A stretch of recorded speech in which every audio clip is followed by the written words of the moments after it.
Good morning. Welcome to the Hydroponic System 4.0 update. I guess it's just part 4. So now what you're looking at is the grow bed. The grow bed has the plastic seated. You see we tacked down the sides from yesterday with this.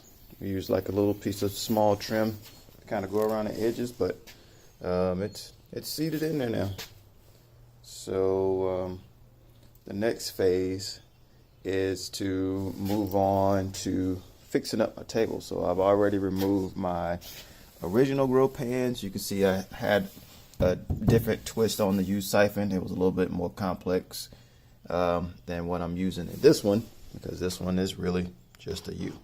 And I had 4 different tubs, and one of the things that I wanted to do was reduce complexity and only have one drain.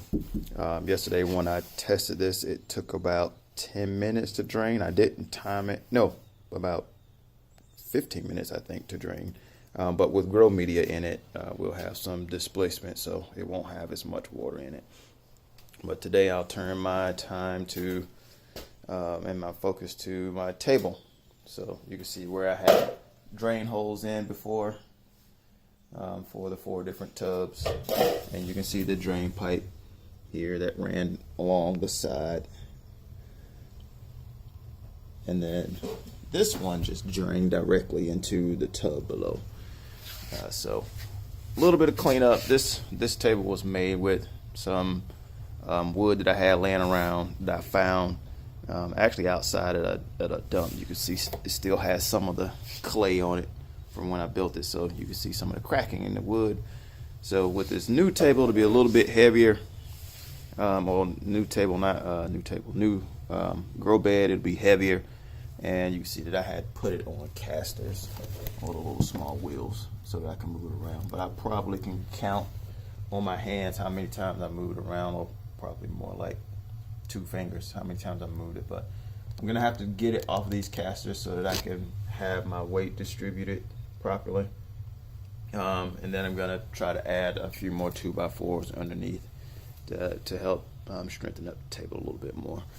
But you can see here's the older plumbing and pipes that just kind of run along the bottom side here, and then along this side, this is where the inlet pipe is.